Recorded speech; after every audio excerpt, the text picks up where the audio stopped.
mission on gender equality, but also I met Huma years ago in India, where she was a very strong development worker like most of us in the room, and came with very strong passion on ensuring that girls are protected, their rights are secured, and also any kind of violence is taken care of. So that's how I met Huma.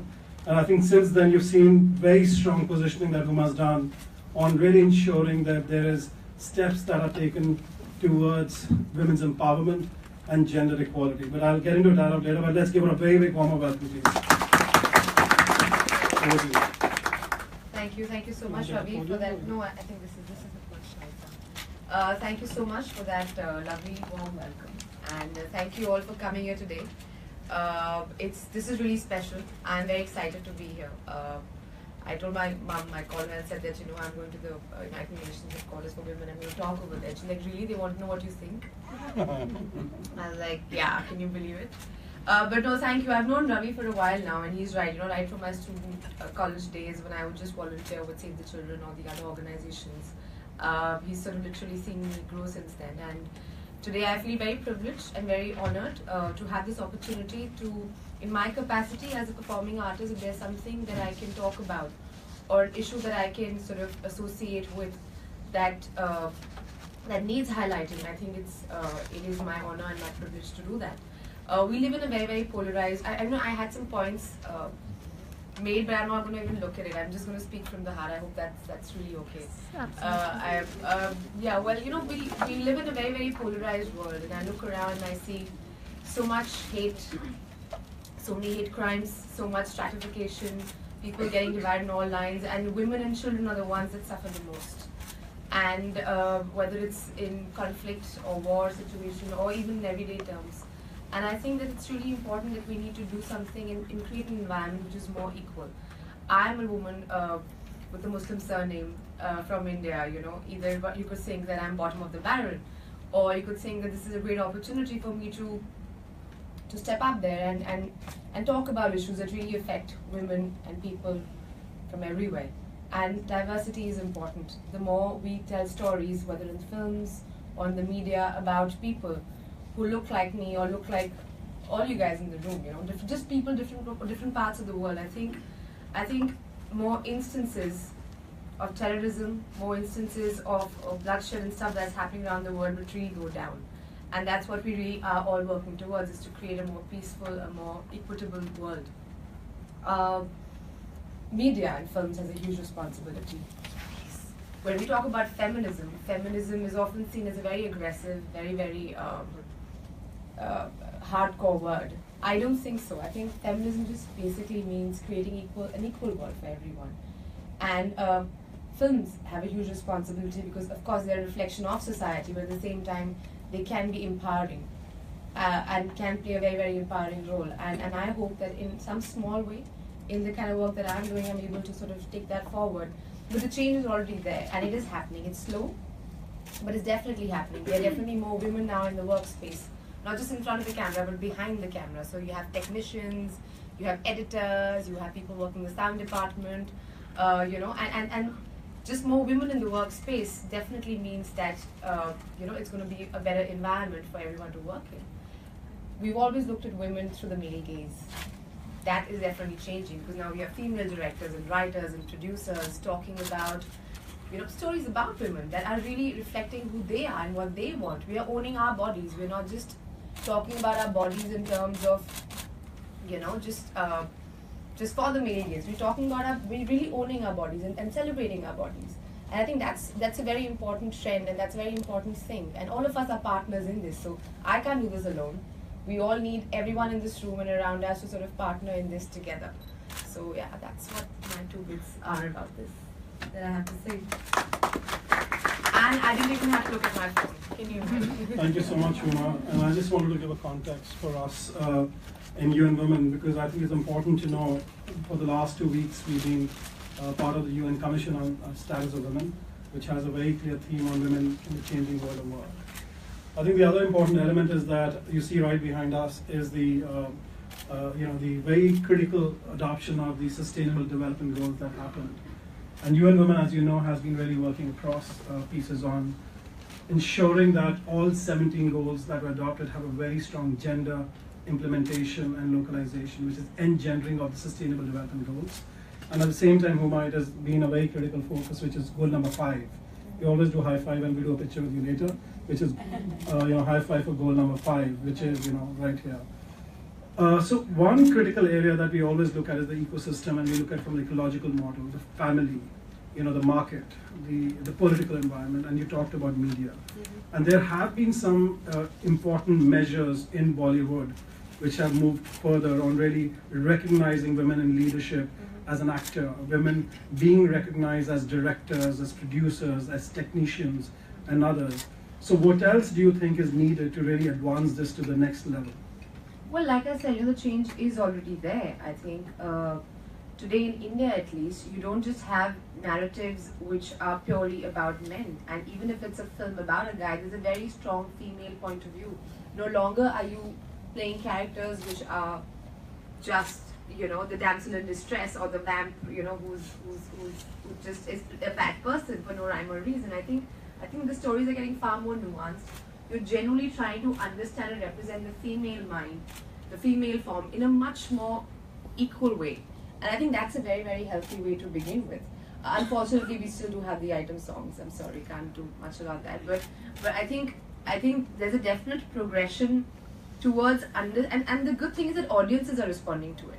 Today you have films like, say, a Neerja or a Queen doing extremely well, and they're hardcore female perspectives on the world, on your take on the world, and people are liking it.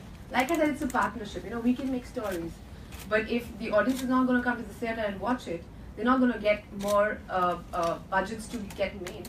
So I think it's a 50-50 partnership really, but it's the change is definitely there. Even if you do like a big mainstream film, there is a very strong female character who has a point of view. She's just not somebody who's there for visual appeal. I think it was a very interesting thing. UN Women launched its youth strategy, which is very much looking at investing and building young women leaders, economic, social, political, cultural, like you, which are our cultural and global icons. But we also look at working with young men.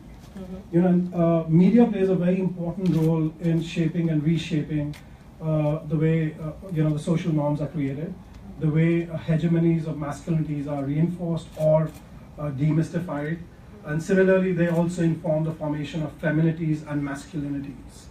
So there have been the research that UN Women has done with Gina Davis Institute, Media Institute, to understand the unconscious bias in the media industry. So what do you think is the role of actors such as you? Because you've also, that's the third question I have, you've also gone very strong with your Levi's campaign on looking at women the way women are. Yeah. So if you could say a few words from a young youth perspective and its impact on media. What is the term you use? Unconscious what? Unconscious bias. Unconscious bias. So I'm sorry, I'm not like I said, all these are also new terms for me, but it's good to know. And it's very true, Ravi, what you said. Because sometimes, I'd get a script which says, oh, she's an early 20s, smart, strong woman. And I'm like, why do you have to specify that she's strong and she's smart? Would you do that for a guy as well? And that's something to really think about, because you never say, oh, he's 20-something, smart and strong. You just assume that these traits to be those of a masculine trait.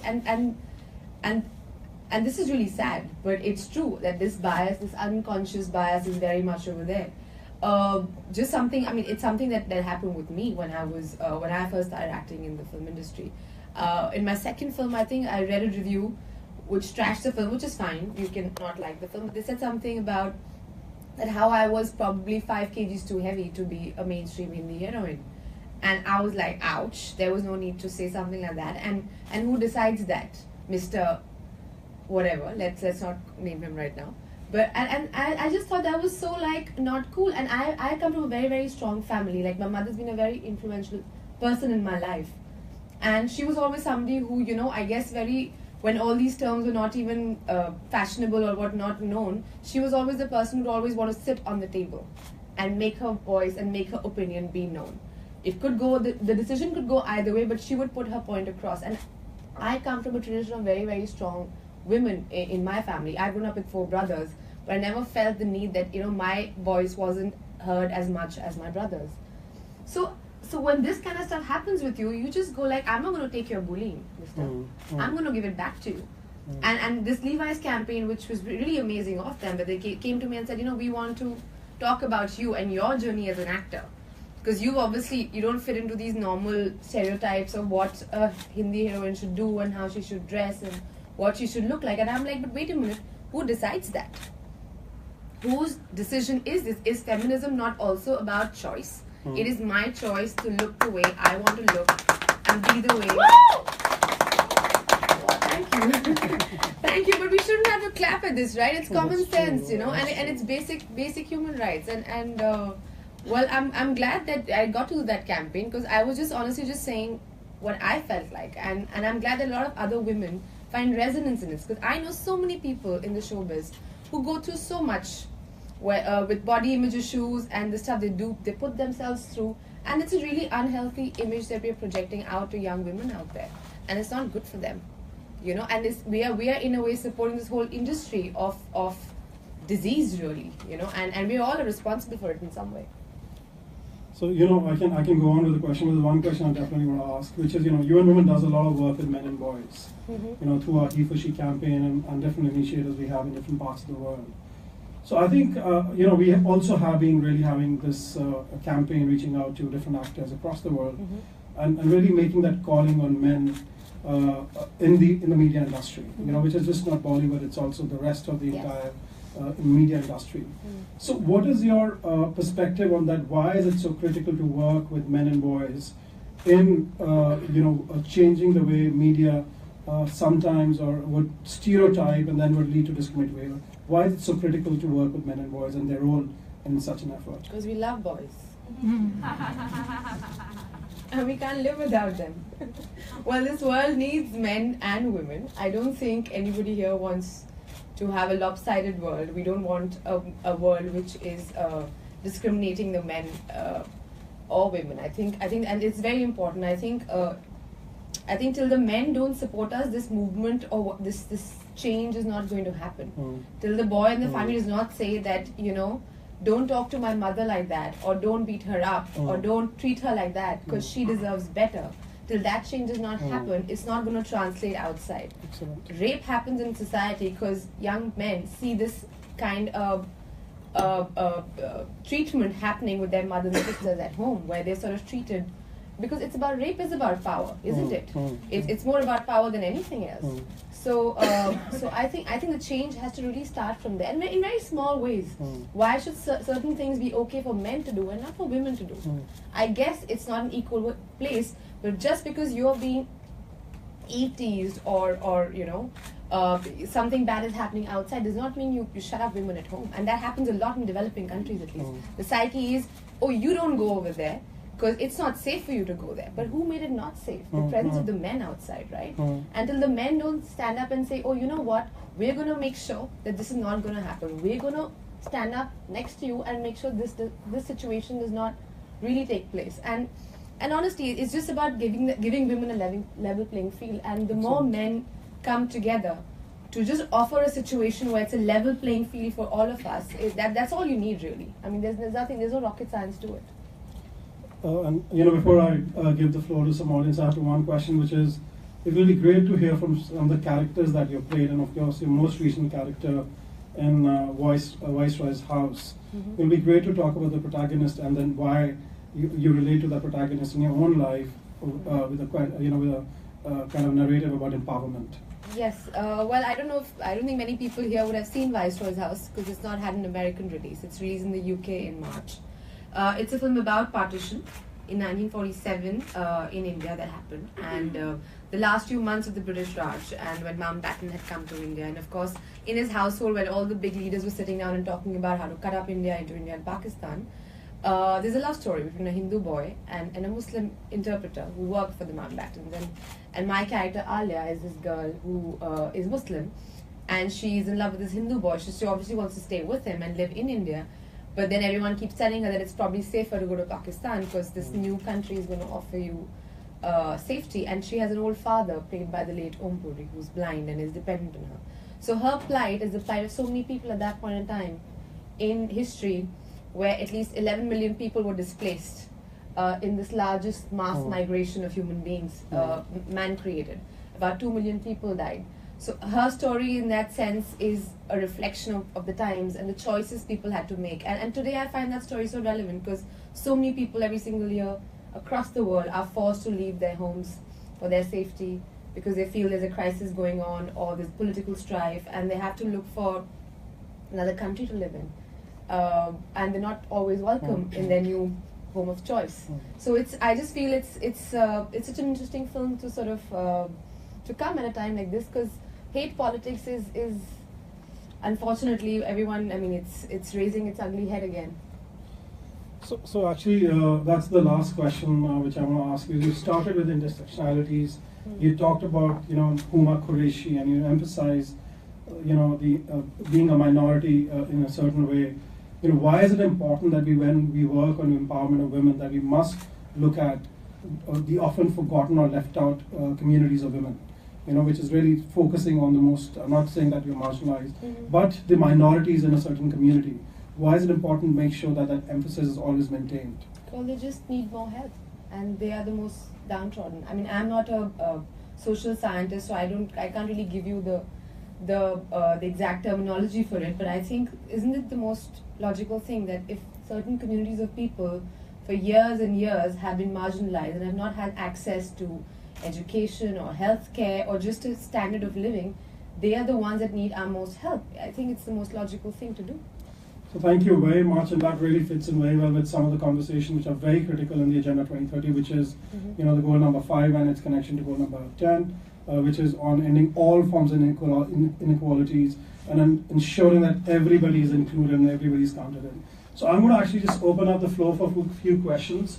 And I know that Shruti had a question to start with, but ma'am, do you want to take a question first? And I'll see if anybody has a cordless mic. If you can just take your name and the question. We'll take 3-4 questions at one time. Okay, thank you. Very nice to meet you, and I would love to watch your movie.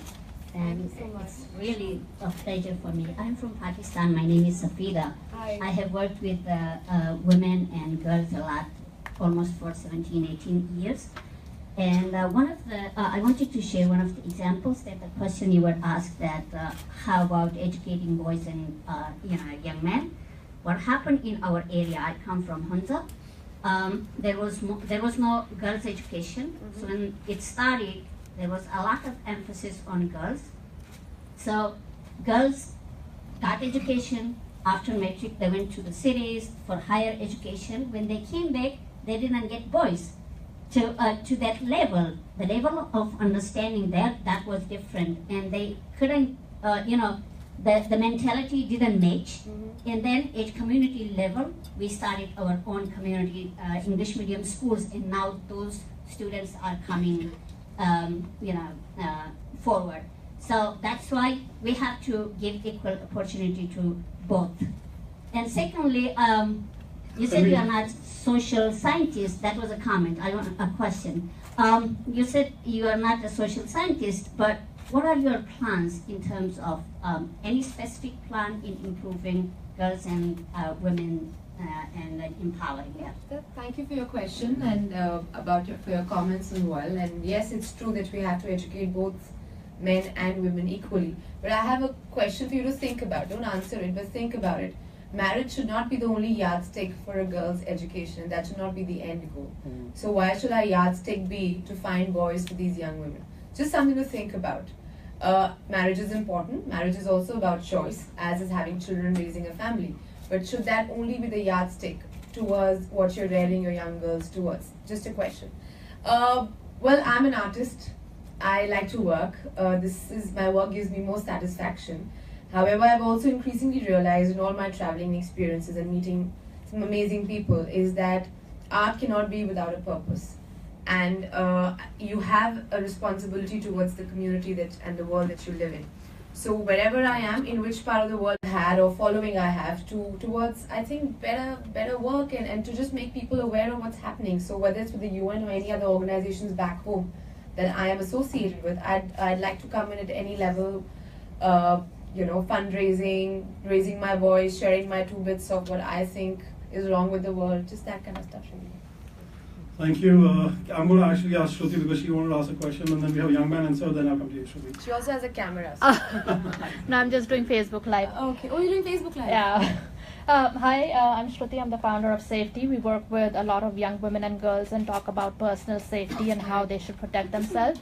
So my question to you is, as a young actor, whether you're in Bollywood or Hollywood, media likes to objectify women a lot.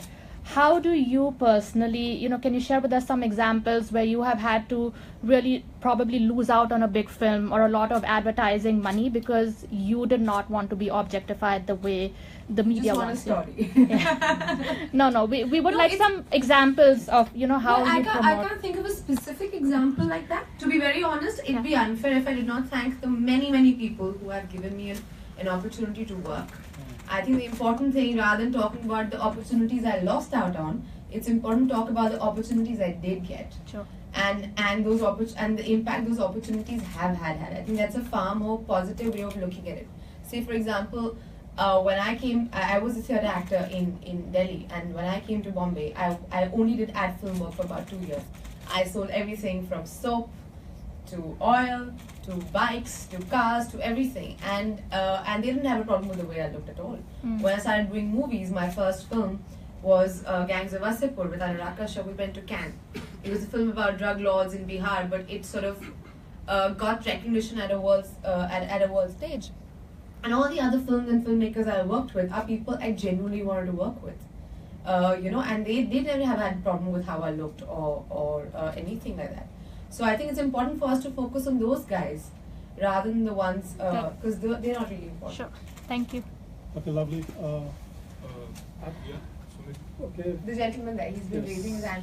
Thank you very much. Thank you. Sir, please ask your question. We can I'm asking my question also. So it's the most vain way to ask a question. Okay, so I'm Ashok Vyas from ITV, and I read a lot about you. I saw your films, and I'm happy that with Jolly LLB 2, as well as movies like Ded Ishq Kiya, and then you are doing a lot of short films, and you have done a variety of characters, different characters. Now, my question comes to you from the point of view of the creative person, as a director, as an actor. When we're talking about media portraying women in certain fashion, are we not restricting the choice of the creative director, and we are telling him or dictating him indirectly that you pick up this woman, and of course Huma happens to have the kind of personality that you said, 20-year-old, strong, smart woman. They are not all women who are smart, so we don't want them to be out of the screen space. If so who are the not smart women that you know? I'd like to know about that. You go to anywhere, yeah, you can laugh at it. No, it's a genuine question. I'm not yes. laughing, sir. No. They laugh, they clap, that's fine.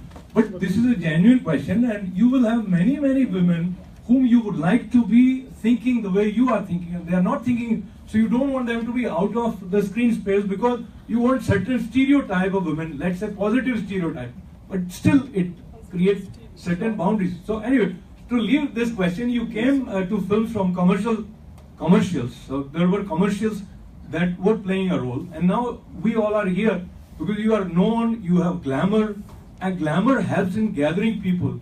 The same way commercial cinema helps in bringing revenue. So these stories are guided by the commercial concerns as well as creative concerns. So when we are talking about social concerns, let's just talk about how you feel about the balance that can be created between these three aspects. Thank you. So I'm sorry, your question I didn't understand. You're saying the balance between commercial cinema and independent cinema. That's one. And secondly, are you not restricting the creative freedom of the storyteller? Not at all. I'm not a storyteller, I'm not a director, I'm not a producer, I'm merely an actor. My job is dependent on other people to give me employment. So whatever you give me, I have to do to the best of my ability to perform that role. However, the choice that I have is whether or not I want to do that role or not. For example, if somebody calls me and says, oh, here's a film for you. It has 3 songs and 2 scenes and 5 kisses and blah blah blah. And I just know it's not the kind of film I'd like to do, I can always say no. You know, nobody's putting a gun to my forehead. Now, similarly, you want to make a film which reinforces some other kind of stereotype because that's the kind of movie you want to make. It's by all means, it's your creative ability. I'm not here to influence anybody. I'm just here to tell you that this is what I am all about. Thank you very much, Huma.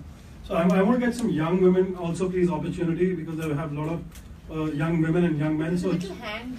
Yeah. Okay, can we have some young women in the audience? Not young, exactly. I'm Rita Srinivas. It's a real pleasure to see a Muslim woman from a marginalized society in India.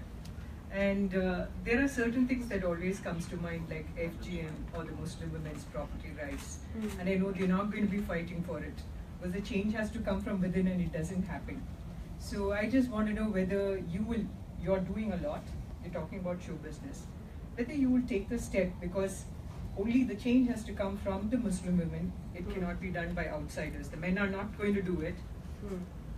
Will you be able to do something about it? Because as it is now, the FGM does exist, and today we have, and this session we had a lot of it on FGM.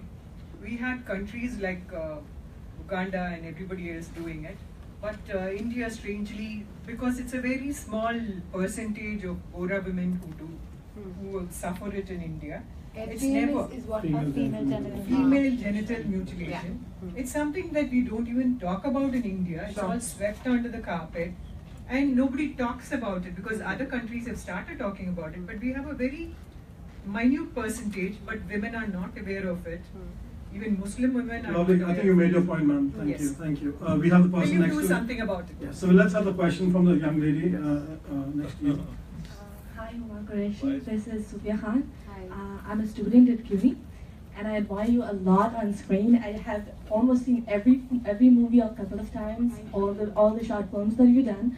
My question is, I am a Muslim girl as well, and I come from a very typical Islamic family, which says going for a woman, it's really hard to go in the media and represent herself and in fact be successful.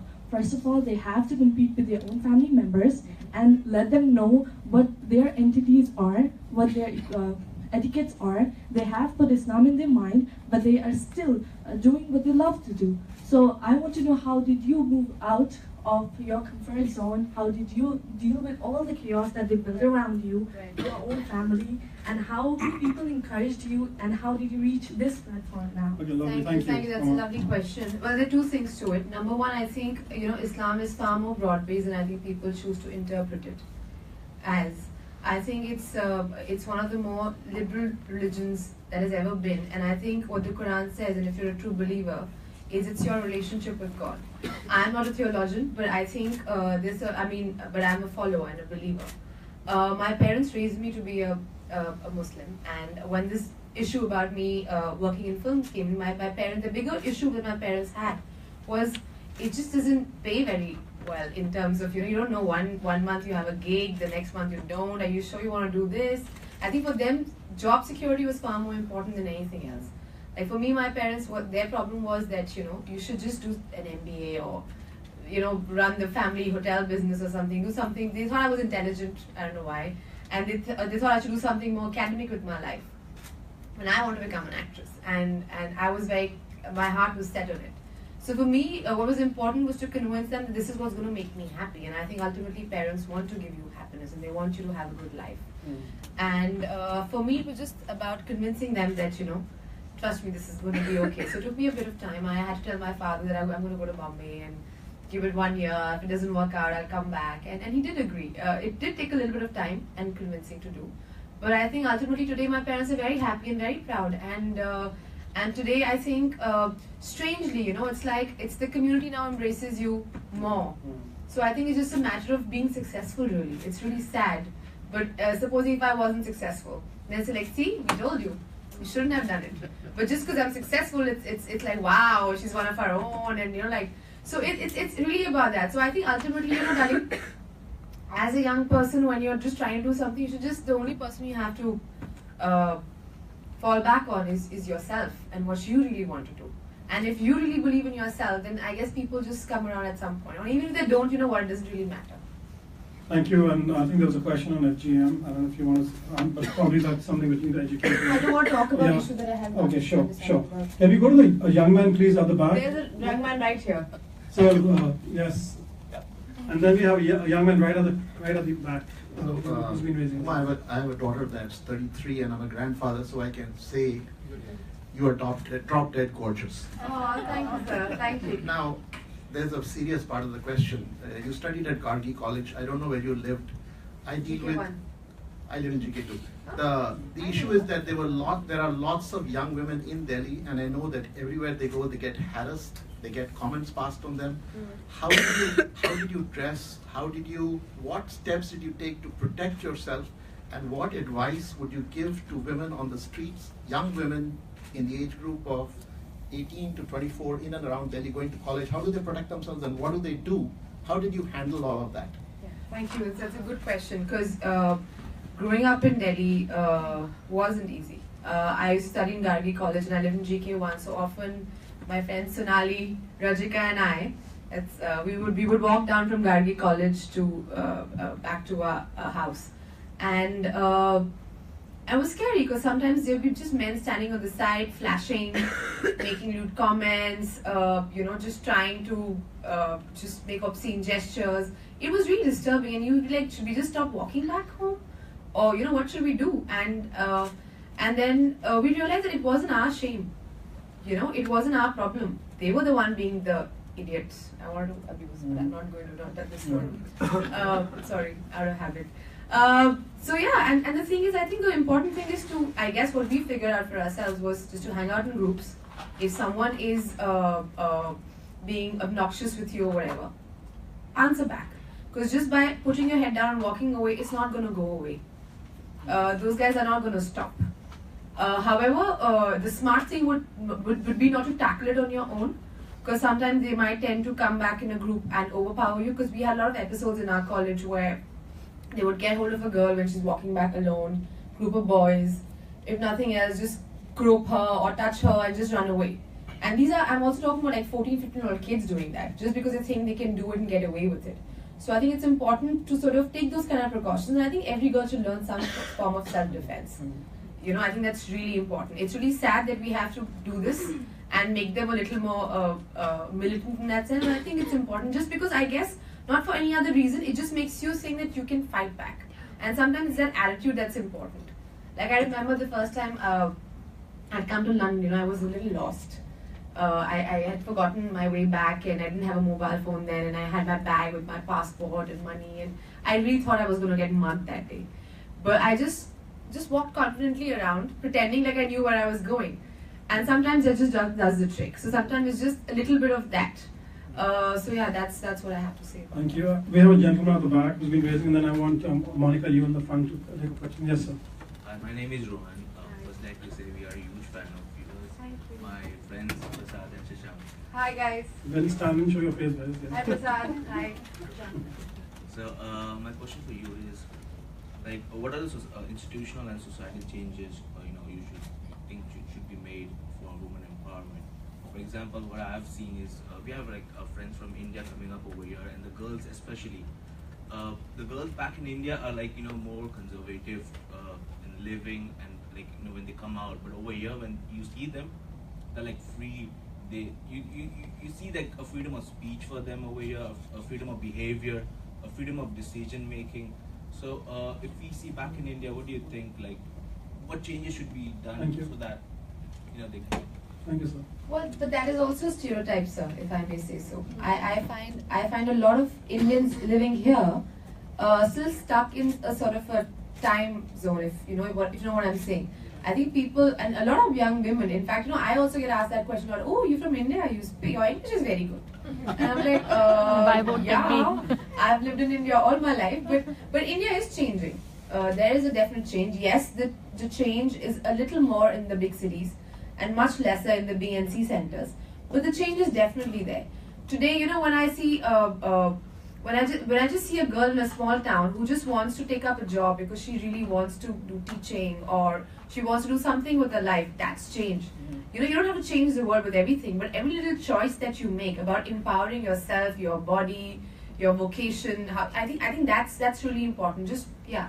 One specific change that you would like to convey to the girls back in India, where like they could actually have the freedom of speech or any behavior or any particular change you think should be made.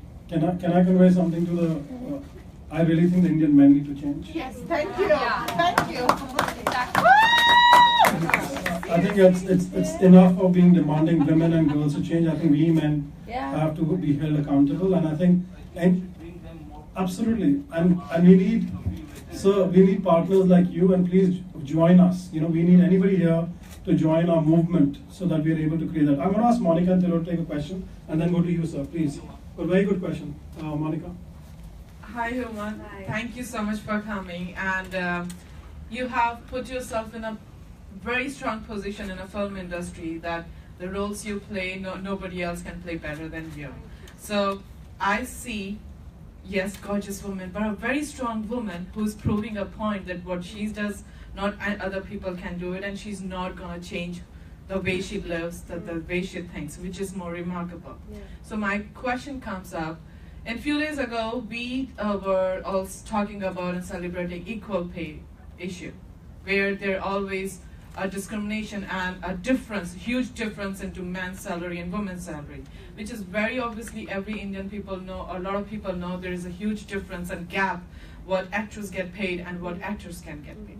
So, like you said, they're going to be an item song. Yes, that's Indian thing, and you can't really completely remove that. But no, I'm all for the song and dance as long as you know what it is for. As long as it's not for the male gaze. Yeah. But if it's a celebration of womanhood itself, why not? So my question comes here that when woman role and woman character is so important that none of these movies are completely complete without a woman in any role, any role you take. So why not, being successful actresses, all the actresses should raise this question in the film industry, that why the male actors get paid more than women, when we play equal and maybe somewhere more important part to convey the message what we are trying to do. So I want. It's a valid question. I think a lot of actresses in India are raising that point, and they have given interviews and gone on record to say that. However, the only difference is that sometimes, I always say it's equal pay for equal work. If I as a woman am putting in 50 days of work and you as a man are putting 20 days of work, then our distribution of money given should be should be equal to that. But if it's the other way, then it's also equally fine. If I'm only putting in 20 days of work, just because I'm a woman, I can't demand more pay. So I think equal pay for equal work is the way to go. It is going to take a while because films are, and the structure of how films are also based is a reflection of society we live in. So it's happening, but a lot of women, trust me, and a lot of actresses are raising their voice on this. Thank you. I know, sir, you wanted to ask it. Tilo, you asking a question? Yes. And then, sir, you there. Hi there. I know that we have to wind up because people want to take pictures and we have to make sure she has to catch a flight. So we have to be realistic here too.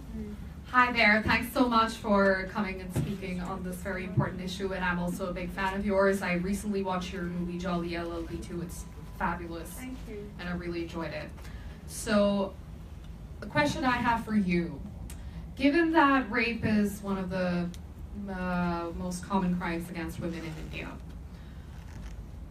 what do you think is a realistic solution in trying to get to the root cause of rape and try to prevent it from happening? I know it's not an easy question to answer, and there's no right or wrong answer to this question, but what do you think is a realistic solution given the context in India? Well, rape is the most common crime against women all over the world, right, not just in India. I know, but specifically in India. Yeah, it is a big problem in India as well as it is with the rest of the world. And I think the solution lies again in building a holistic environment for women to grow up in. Because I genuinely believe that rape is about power. And it is about and as the world is getting more and more complex and with money and the whole politics of economics that are growing in, it just, I guess, it's happening more and more, and it's putting everything in our faces really. So I think that it's a two-pronged approach: empower the women, educate the men, make sure they work together, I think that's really the way, and I think it starts from home. It starts in our homes, in our educational institutions, in the way we're writing our stories, educating our kids, everything really. So there's no one real answer to it. You can prevent it. The government can prevent it and put like enough punishment on it and all of that. But if there's not a change in mindset, it's not going to really stop. Thank you. I think I want to take the last question because I know many people have many questions, but sir, please, over to you. And then we'll take some pictures, which Sumit is going to help me with. I wasn't going to ask you a question because everyone is saying everything about gender equality, and you know, like some people have said, you're a strong actress. I've seen you in all the works, including Badlapur and Jolly LLB. You mentioned Delhi, and I'm born here, but I've seen people who have, my relatives, family have migrated from Delhi after the partition, and I've also visited my other relatives in Mumbai, and every city has a different mindset. And being a woman, I was shocked in 2013. I had taken my wife in 2003 to Delhi. It wasn't as bad. But with my own eyes, I was in East Patel Nagar, 2013, with my bua, my aunt, 70 years old. I was livid. I saw with my own eyes, and I'm not going to pick names of the regional people that have migrated to Delhi. Maybe they're illiterate, like you said, women should stand up, women should speak back. But you know, what about a 70-year-old lady? Luckily I'm a big guy, but I saw a motor bicycle just circling us, and I said to them in Hindi, you know, you have a problem? This is like your mother. They walked away, but they had this smirk on their face. They were probably younger than me. And I said, this is not the Delhi I remember 20 years ago. And since the Bollywood or the film industry, it's a social platform for actors and actresses, I've seen some who have said things, and then in the media, and it's such a complex political issue. Now these other places, like someone said the mindset, or like this lady said in Pakistan, where the girls are getting educated, what about the men who are coming from rural places who feel that it is not their need or right to study? Not right place for them to study, or it's the, I guess, the segments of parts of India or other places in the United States, there's some ignorant people. How do we have a platform or a schooling or something, or where the government should be involved? And as again, it is a responsibility, if willing, it's not easy, I know. What can the film industry do about looking into these areas to make a more peaceful situation for them, to make that gender equality more promising for everybody? Well, for men and it's women. very sad to hear that story, and I'm really sorry for that. On behalf of the entire state of Delhi, I apologize to you. No, really, I do. It's terrible. I want to share something with you that happened with me. My mom is from Kashmir. My dad is from Delhi, and while growing up, every year we used to go to Kashmir. I can't see. Every year while growing up, we used to go to Kashmir for summer vacations. So every year, 2-3 months, we'd spend there. And this is, I'm talking about 91, 92, 93, the worst time in Kashmir history, where there's curfews and bomb blasts, and we literally would just go to Kashmir just to spend time with my maternal grandparents who were very ill in the last few years. And I remember one day going to like this chalk in Balgarden, where there used to be this one mithai guy, to get some stuff for that, and I was with my cousin, and this one armed guy, I don't want to take a name because I don't want to again, like, it's not because, but he kept brushing against me, and me being from Delhi and being like, what the hell, man, like, what are you doing? And my cousin held my hand and said, just go sit in the car. And I said, why? Did you just see what that guy was doing? Because it's not right. Why don't you say something? I took off on my cousin. He said, you know what, just go inside right now. He's doing this because he's holding a gun, and this is a state of emergency in the state, so he knows he can do it and get away with it. It is about that power. So these men on those bikes, maybe it wasn't an armed force or whatever, but they felt that they had a certain amount of lawlessness in that land and some kind of authority that they owned, that they could do something like this with your mother or grandmama or whoever and get away with it. Ultimately, it's just about that I can do it and I can say anything and I can go away and you can't do anything about it. Thank you so much. Yeah, thank you so much, Huma, for sharing such personal details of your, and really being that epitome, as we said, being an epitome, and as I said, you know, gender equality champion. I just want to invite all the audience that, UN Women does some very interesting campaigns, the ones who are in New York. Feel free to join us, join, the men here can really join our He for She campaign. You can be anywhere, any business, anything. We want help and we want support, and we can't do it alone. So we really want to pass it. But it's amazing for a UN Women event. There's so many men over here. So a big round of applause for all you guys. Well done. Yeah, and second, we also do the Orange campaign, which is a campaign which is to end violence against women and girls. So that's a campaign we invite everybody to join part of. So I think we have Sumit over to you for some final things, because I know that we're almost ending, and I know many people want to take pictures. Otherwise, you'll say, Ravi, get out of here. So Sumit, do you have, please? Yeah. So thank you everyone for coming today.